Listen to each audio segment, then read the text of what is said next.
नमस्कार, ये है रेडियो हिंदुस्तान और मैं हूँ आपके साथ आपकी दोस्त अंजू। मौसम में आज हम एक महान संगीतकार के बारे में बात करेंगे जिन्हें संगीत सम्राट कहा जाता है। हिंदी फिल्म इंडस्ट्री में संगीत सम्राट नौशाद पहले संगीतकार हुए जिन्हें संगीतकार की श्रेणी में सर्वप्रथम फिल्म फेयर पुरस्कार से सम्मानित किया गया। वर्ष 1953 में प्रदर्शित फिल्म बैजू बावरा के लिए नौशाद फिल्म फेयर के सर्वश्रेष्ठ संगीतकार के तौर पर सम्मानित किए गए। यह भी चौंकाने वाला तथ्य है कि इसके बाद उन्हें कोई फिल्म फेयर पुरस्कार मिला ही नहीं। भारतीय सिनेमा में उनके महत्वपूर्ण योगदान को देखते हुए उन्हें दादा साहब फाल्के पुरस्कार से भी सम्मानित किया गया। लखनऊ के एक मध्यम वर्गीय रूढ़िवादी मुस्लिम परिवार में 25 दिसंबर 1919 को जन्मे नौशाद का बचपन से ही संगीत की तरफ रुझान था और अपने इस शौक को परवान चढ़ाने के लिए वे फिल्म देखने के बाद रात में देर से घर लौटा करते थे। इस पर उन्हें अक्सर अपने पिता की नाराजगी झेलनी पड़ती थी। उनके पिता हमेशा कहा करते थे कि तुम घर या संगीत में से एक को चुन लो।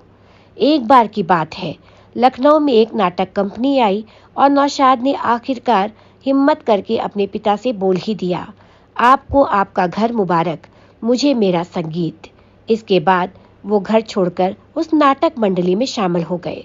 उसके बाद जयपुर, जोधपुर, बरेली और गुजरात के बड़े शहरों का भ्रमण किया। नौशाद के बचपन का एक वाकया बड़ा दिलचस्प है।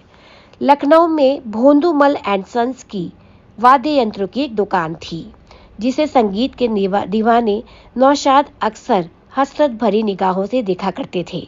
एक बार दुकान के मालिक ने उनसे पूछ ही लिया कि वह दुकान के पास क्यों खड़े रहते हैं। नौशाद ने दिल की बात कह दी कि वह उसकी दुकान में काम करना चाहते हैं। नौशाद जानते थे कि वह इसी बहाने वाद्य यंत्रों पर रियाज कर सकेंगे। एक दिन वाद्य यंत्रों पर रियाज करने के दौरान मालिक की निगाह नौशाद पर पड़ गई और उन्होंने उसे डांट लगाई कि उन्होंने उसके वाद्य यंत्रों को गंदा कर दिया। लेकिन बाद में उसे लगा कि नौशाद ने बहुत मधुर धुन तैयार की है और उसने उन्हें न सिर्फ वाद्य यंत्र उपहार में दे दिए बल्कि उनके लिए संगीत सीखने की व्यवस्था भी करवा दी। नौशाद अपने एक दोस्त से 25 रुपए उधार लेकर 1937 में संगीतकार बनने का सपना संजोए मुंबई आ गए।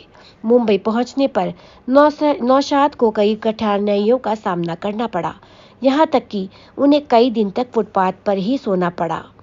इस दौरान नौशाद की मुलाकात निर्माता कारदार से हुई, जिनकी सिफारिश पर उन्हें संगीतकार हुसैन खान के यहाँ 40 रुपए प्रति माह पर पियानो बजाने का काम मिला। इसके बाद संगीतकार खेमचंद्र प्रकाश के सहयोग से नौशाद को काम मिला। बतौर संगीतकार नौशाद को वर्ष 1940 में प्रदर्शित फिल्म प्रेम नगर में 100 रुपए माहवार पर काम करने का मौका मिला। वर्ष 1944 में प्रदर्शित फिल्म रतन में अपने संगीतबद्ध गीत अखियां मिला के जिया भरमा के चले नहीं जाना, ओ चले नहीं जाना, इसकी सफलता के बाद नौशाद 25,000 रुपए पारिश्रमिक के तौर पर लेने लगे। इसके बाद नौशाद ने कभी पीछे मुड़कर नहीं देखा और फिल्मों में एक से बढ़कर संगीत दिया, श्रोताओं को मंत्रमुग्ध कर दिया। वर्ष 1960 में प्रदर्शित महान शाहकार मुगले आजम के मधुर संगीत को आज की पीढ़ी भी गुनगुनाती है, लेकिन इसके गीत को संगीतबद्ध करने वाले नौशाद ने पहले मुगले आजम का संगीत निर्देशन करने से इनकार कर दिया था। कहा जाता है मुगले आजम के निर्देशक के आसिफ एक बार नौशाद के घर उनसे मिलने के लिए गए। नौशाद उस समय हारमोनियम पर कुछ धुनें तैयार कर रहे थे। तभी के आसिफ ने 50,000 रुपए का बंडल हारमोनियम पर फेंका।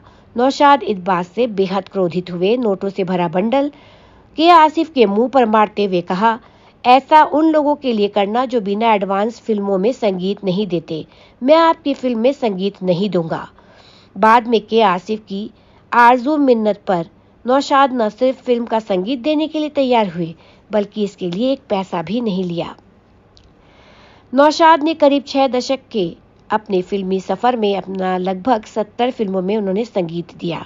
उनके फिल्मी सफर पर यदि एक नज़र डालेंगे तो पाएंगे कि उन्होंने सबसे ज्यादा फिल्म गीतकार शकील बदायूनी के साथ ही काम किया और उनके बनाए गए गीत जबरदस्त हिट हुए। नौशाद के पसंदीदा गायक के तौर पर मोहम्मद रफ़ी का नाम सबसे ऊपर आता है। नौशाद ने शकील बदायूनी और मोहम्मद रफ़ी के अलावा लता मंगेशकर, सुरैया, उमा देवी यानी कि टुनटुन और गीतकार मजरू सुल्तानपुरी को भी फिल्म इंडस्ट्री में स्थापित करने में महत्वपूर्ण भूमिका निभाई। नौशाद ऐसे पहले संगीतकार थे जिन्होंने पार्श्व गायन के क्षेत्र में साउंड मिक्सिंग और गाने की रिकॉर्डिंग को अलग रखा। लगभग फिल्म संगीत में एकॉर्डियन का सबसे पहले इस्तेमाल नौशाद ने ही किया। लगभग 6 दशक तक अपने संगीत से श्रोताओं को मंत्रमुग्ध करने वाले महान संगीतकार नौशाद 5 मई 2006 को इस दुनिया से सदा के लिए रुखसत हो गए। तो आज के लिए मौसम में इतना ही। मुझे दीजिए अनुमति, फिर मिलूंगी आपसे जल्दी ही मौसम में यानी कि यादों के मौसम में किसी अन्य फिल्मी कलाकार या फिल्म की चर्चा लेकर। तब तक के लिए नमस्कार। रेडियो हिंदुस्तान।